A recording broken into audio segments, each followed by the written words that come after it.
Olá, tudo bem? Sou José Machado, cirurgião pediátrico. Hoje estamos aqui com uma convidada mais que especial, doutora Suzana, uma colega, uma amiga nossa, formada pela Universidade Federal do Sergipe e especialista em neonatologia pela Santa Casa de São Paulo. Oi, Suzana, tudo bem?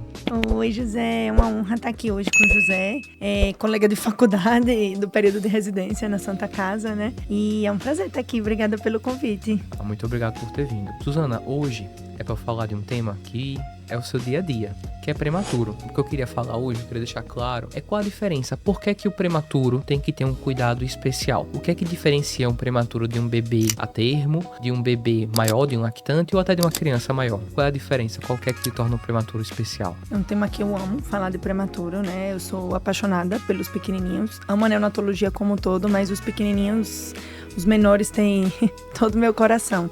O bebê prematuro é aquele bebê que nasce antes das 37 semanas. E aí, quando a gente vai ver a divisão de bebê prematuro, a gente tem várias classificações.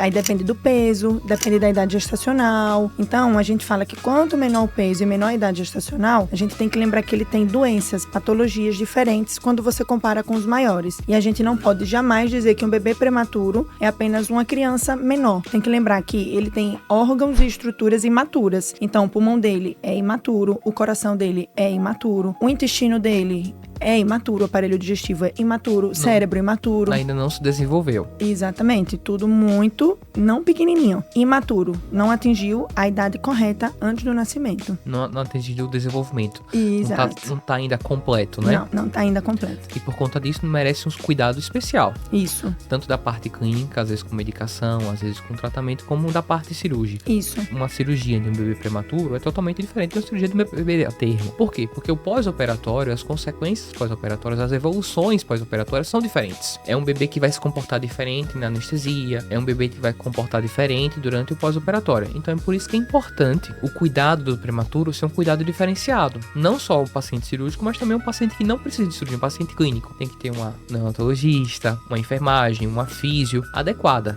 Exatamente. Eu costumo dizer que a gente precisa de uma equipe multidisciplinar e de um UTI neonatal. Eu digo que o coração da UTI neonatal é uma equipe multidisciplinar muito bem preparada. Entre físio, enfermagem, fono, equipe de psicologia também para dar esse suporte a esses pais. É uma internação prolongada normalmente, recém-nascido prematuro. Não é uma internação curta, a gente fala aí de meses de internação, dias, meses de internação. Então a gente precisa de todo esse apoio da equipe multidisciplinar. Meses porque a criança tem que se desenvolver, né? Tem. Ou fazer o que era para ter feito dentro da barriga da mãe no hospital, na UTI. Isso. A gente vai deixar um pouco mais maduro, por assim dizer, da prematuridade. A gente vai desenvolver, vai tentar desenvolver. Eu sempre digo, a gente vai tentar não atrapalhar o desenvolvimento desse bebê. Eu costumo dizer que dentro de uma UTI neonatal, o menos sempre é mais. Então, quanto menos a gente conseguir fazer com esse bebê, melhor para o desenvolvimento dele, depois no futuro. E quais são as complicações mais comuns do bebê prematuro? As principais complicações de bebê prematuro são, falando assim, né, posição crânio-caudal, que a gente fala, né, da cabeça aos pés. Baixo.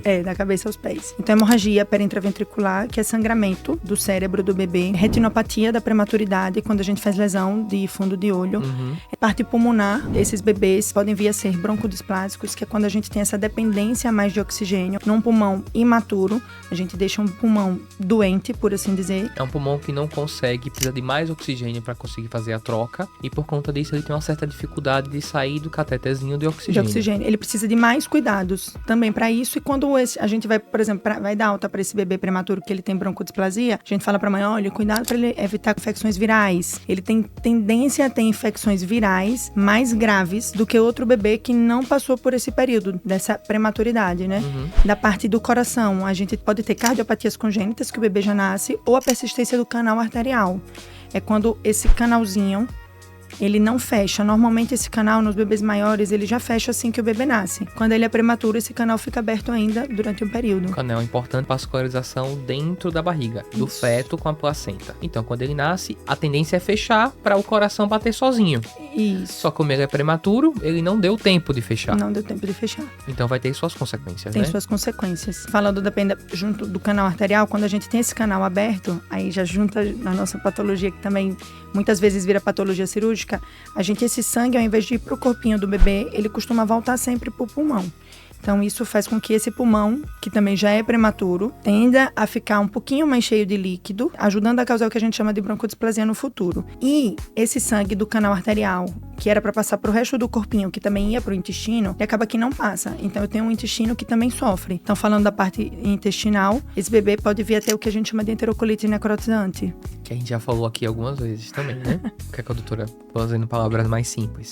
O coração, quando a circulação fetal, ele é meio dividido entre o coração e o pulmão. Como o canal arterial não fecha, o bebê acha que ainda tá dentro da barriga da mãe, ainda tem o sangue da placenta. Então, vai muito mais sangue pro pulmão do que deveria ir. Depois que ele nasce. Depois que ele nasce, quando nasce prematuro, e acaba que outros órgãos acabam sofrendo com essa falta de sangue. Entre aspas, porque tem sangue no bebê, tem sangue no corpo do bebê, só que o sangue tá indo pro lugar errado.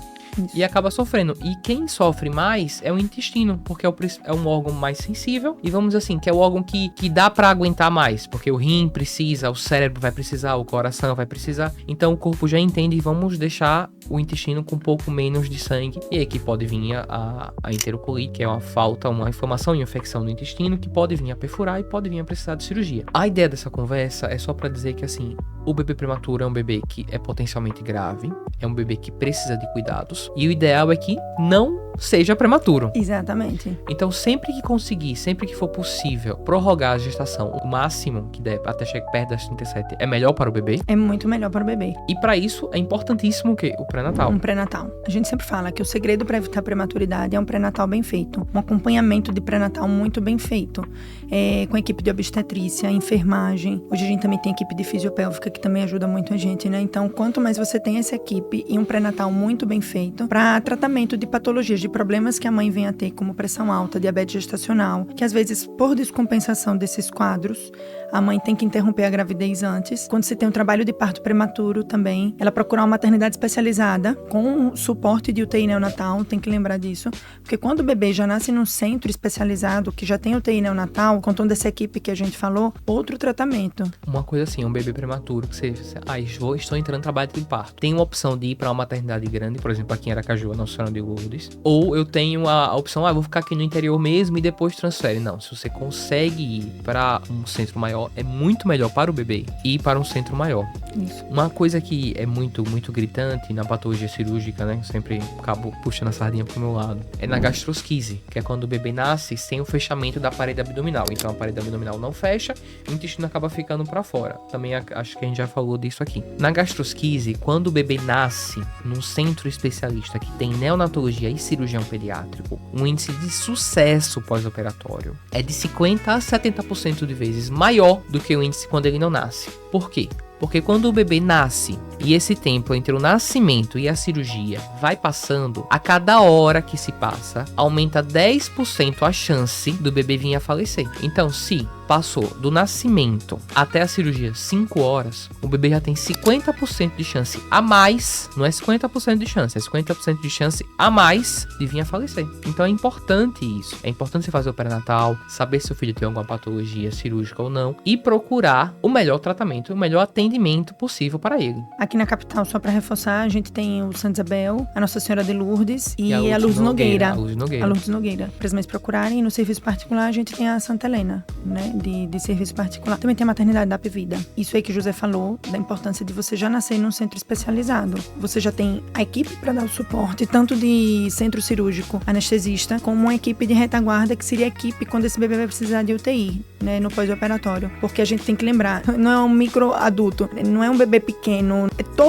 é diferente. Os cuidados que a gente tem que ter com esse paciente é diferente. As medicações são diferentes, as drogas são diferentes, as doses, as técnicas e as táticas cirúrgicas são outras. Isso. As doses, o manejo, os acessos são diferentes, os acessos venosos são diferentes, tudo é diferente. As medicações, as drogas vasoativas são diferentes das do adulto. Então, realmente tem que ser, as diluições das drogas são diferentes. Então, tudo isso tem que ser feito por uma equipe que já tenha manejo, já tenha expertise nesse tipo de tratamento. Isso. Então, por que um bebê... eu tô no interior, tenho UTI adulto, não tenho UTI pediátrica, vamos dar um jeitinho e colocar a criança aqui. Não. José falou agora dos acessos, né? A gente tem que lembrar que esse bebê prematuro, quando nasce, ele vai pra UTI neonatal o quanto antes possível. A gente fala da primeira hora de ouro desse bebê prematuro, que é diferente da primeira hora de ouro do bebê que nasce de maior que 37 semanas, de termo. Então esse bebê prematuro, ele tem que estar na UTI, dentro da primeira hora de vida, porque a gente precisa passar um acesso. Esse acesso a gente pega no umbiguinho do bebê. A gente tem que lembrar que ele tem 3 vasos, ele tem uma veia e ele tem 3 artérias. A gente normalmente passa nessa veia desse bebê um cateter umbilical, e através desse cateter umbilical que a gente passa, a gente vai começar a fazer antibiótico, medicação para ajudar o coração a bater. Se esse bebê precisar de sedação, a gente também faz sedação. E a principal via de que a gente precisa desse acesso nesse bebê quando nasce é para fazer a nutrição parenteral. Porque esse bebê prematuro quando nasce, principalmente se ele for muito pequeno, os prematuros extremos, principalmente,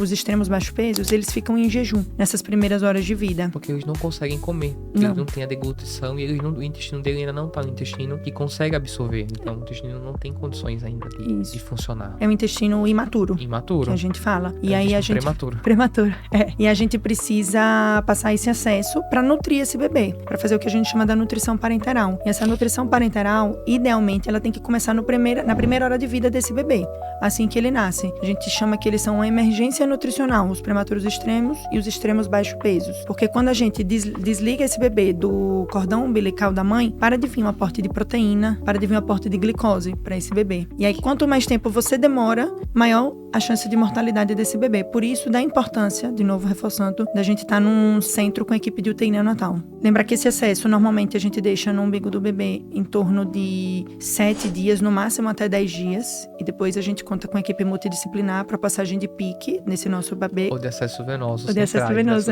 Caso o nosso paciente não tenha condições de passar pique, porque ele é muito pequeno, ele está muito inchado, ele tem alguma outra necessidade, a gente tem a equipe de cirurgia pediátrica, que também é muito importante a gente ter esse contato com a equipe de cirurgia pediátrica para passagem de acessos centrais. Que acesso, viu? A gente consegue passar em bebês muito pequenos, né, José? Não, muito. Eu acho que o menor que eu já passei foi, acho que tinha o quê? Umas 400 gramas, senhor. Muito pequenininho. Muito pequenininho. É sucesso quando a gente consegue fazer em conjunto com a equipe, né? A gente consegue tratar bem esses bebês e a gente consegue fazer com que ele tenha menos complicações durante a internação de período da UTI neonatal. Sim, esse é o ideal. E a gente consiga devolver para a família uma criança sem complicações, que ele não venha a ter comorbidades no futuro, que ele venha a ser independente, né? Que a gente quer que uma criança que tenha o seu neurodesenvolvimento adequado, que seja uma criança que ela vá aprender a ler, a escrever, que ela ande, ela engatinhe. Coma, principalmente coma. Eu acho que uma das principais complicações que a gente costuma ter é essa parte de nutrição, né? Essa parte de enterocolite necrotizante. E a gente tem que ver qual é o momento correto, né? E aí eu pergunto a você, José, qual é o momento correto para operar essas enterocolites necrotizantes? Eita, não. Aí é uma pergunta difícil. Porque o que acontece? Toda enterocolite é cirúrgica? Não, nem toda enterocolite é cirúrgica e não é sempre nem que a gente vai operar. E é muito difícil, às vezes, porque qual é o exame que a gente tem na criança? É um raio-x. Né? A gente não tem tomo, a gente não tem ressonância, a gente tem raio-x. Então, a gente se baseia muito no raio-x e no exame clínico e laboratorial da criança para poder indicar ou não a cirurgia. Então, é muito tênue a linha, dizer vamos operar ou não vamos operar. Um perfurado, óbvio, é muito fácil dizer, a gente tem que fazer alguma coisa, né? Temos que ter uma conduta cirúrgica, mas aquele paciente que tá com a barriga distendida, que tá com enterocolite há muito tempo, que não tá indo, será que a gente vai indicar agora? Vamos esperar mais um pouco? É difícil bater esse martelo. Depende muito de caso a caso. Por quê? Porque às vezes a gente fazendo uma abordagem muito precoce, a gente acaba ressecando uma parte do intestino que não seria ressecada se a gente demorasse mais um pouco para operar. Sim. Entendeu? Porque às vezes tá uma inflamação, tá naquela... Lembra quando a gente tem um machucado que fica bem inflamado no início e depois o inflamado vai diminuindo? Pronto, é a mesma coisa a enterocolite. A enterocolite no início ela inflama muito o intestino e depois ela se limita a uma parte menor. Então se a gente aborda nessa parte mais precoce, a gente vai ver aquela inflamação toda que não necessariamente é a área atingida. Então é muito difícil dar esse DI, é 2 dias, é 5 dias. Tem alguns trabalhos que até tentam falar, mas muito mais pelo acompanhamento do PCR, ou acompanhamento pelo leuco, ou alguns achados no raio-x, mas não existe ainda Existem alguns consensos, mas não é uma coisa assim que é fácil muito aplicar na prática, sabe? E um problema que a gente ainda tem muito é os pós-operatórios, porque, querendo ou não, a gente acaba deixando muito com ostomia, né? Seja colostomia, ou seja, ileostomia. E quando reabordar, ou seja, quando fechar o traço, né? Quando reconstruir. Existem também alguns trabalhos que mostram quanto mais tempo você esperar para o fim da doença até a reconstrução, melhor para o bebê. Sim. Porque vai ser um bebê que vai ter ganho peso, vai ter melhorado da infecção, da inflamação, então a cirurgia vai ser uma cirurgia mais fácil. Agora, o problema de esperar muito é o quê? É um paciente que acaba sendo um paciente difícil de manejo, a mãe não consegue levar para casa, acaba tendo lesão na pele, pode ter distúrbios eletrolíticos por conta da perda, né, pela ostomia. Então, também fica muito difícil você palpar isso, mas tem que ver por paciente. Agora, fazer a reconstrução, já estou falando totalmente de outra coisa, né? Sim. Fazer a reconstrução com menos de 40 dias, de 5 semanas, é complicado, porque os índices de complicações abaixo disso são altíssimos. Sim, e ainda é um bebê que a gente fala que é colonizado de UTI neonatal. Sim. Porque tem que lembrar que dentro da UTI neonatal também tem outra complicação que a gente ainda não havia falado, são as infecções. São as infecções. E mesmo que o bebê não esteja com a infecção pulmonar vigente e usando antibiótico, a bactéria da UTI tá nele, dormindo. Isso. Esperando algum trauma, algum processo no bebê, que o bebê deu uma piorada, pra infectar. Exatamente. E a cirurgia é um trauma, Sim. né?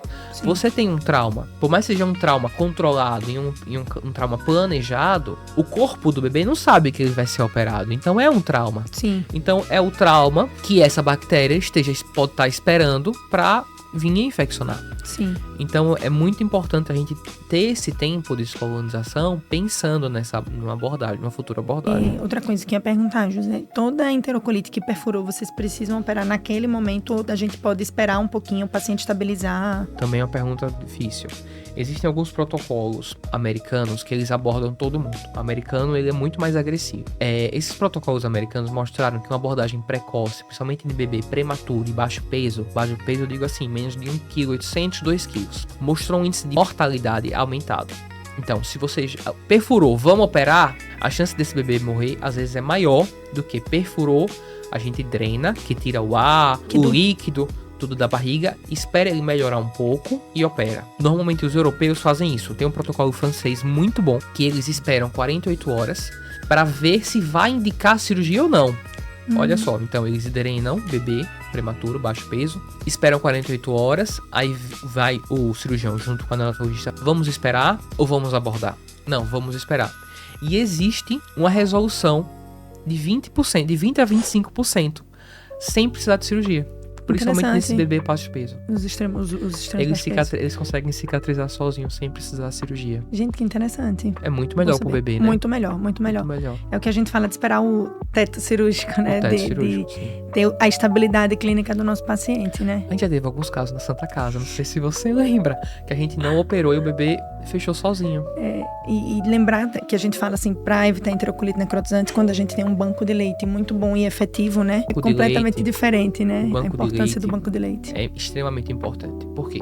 Porque o banco de leite, ele vai processar e ele vai distribuir o leite para toda a maternidade. Sim.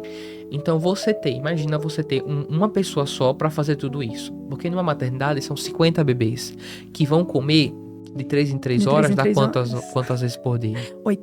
8 vezes 50 é muito, muito leite. É muito leite. Então você tem que ter todo um cuidado, porque às vezes o bebê A tá usando 5 ml, o bebê B tá usando 20 ml de outro tipo de leite.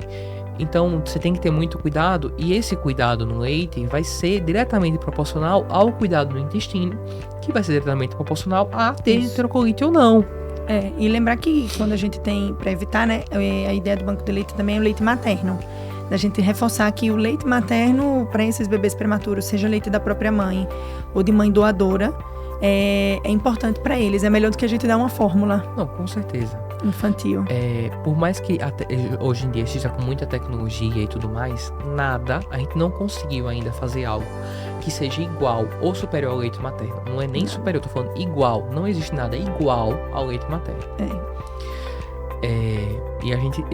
E se existe Se a gente fala que é bom e que precisa, é porque realmente existem muitas evidências e muitos estudos que mostram não só os índices de enterocolite, mas como é muito melhor a colonização do intestino, a evolução do bebê, o ganho de peso, a diminuição de infecções, tudo isso por conta, no lugar de dar fórmula da leite materno. Leite materno.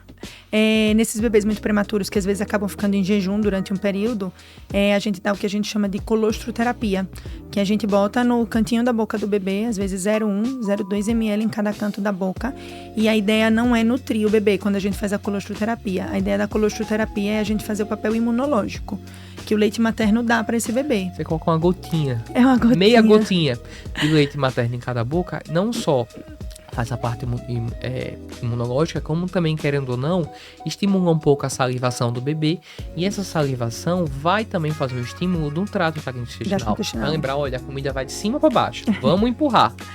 E aí é muito interessante que mesmo sendo ou de mãe doadora ou da própria mãe, é óbvio que quando a gente faz a doação no lactário, no banco de leite, a gente perde algumas propriedades do leite com a pasteurização. Mas pensando no benefício da parte imunológica do que a gente perde, é muito pouco comparado com o benefício. Então, a importância aqui e reforçar da importância da gente ter um banco de leite bom no seu serviço. Ter um banco de leite bom e fazer a doação quando tem a possibilidade. Sempre, por favor, os nossos prematuros agradecem. Porque assim como o bebê está prematuro e imaturo, a mãe também não estava preparada para o final dessa gestação. Então, muitas vezes, a mãe de um bebê prematuro ainda não tem condições de doar o leite, de amamentar. Então, a outra mãe que teve o bebê a termo tá na maternidade também, e às vezes o leite sobra, porque tem gente que o leite sobra. Produz muito. E tiver essa possibilidade de doar, é excelente. Você está ajudando vários bebês. Cada gotinha vale ouro, literalmente. Vale, porque a colostoterapia é uma gotinha. Então, se você doar 10, são 10 bebês fazendo colostoterapia. É maravilhoso. Quanto mais. Quero agradecer muito sua presença. Obrigada, José. Espero te vê-lo aqui mais vezes. Muitas vezes. Muito obrigado, viu? Eu que agradeço.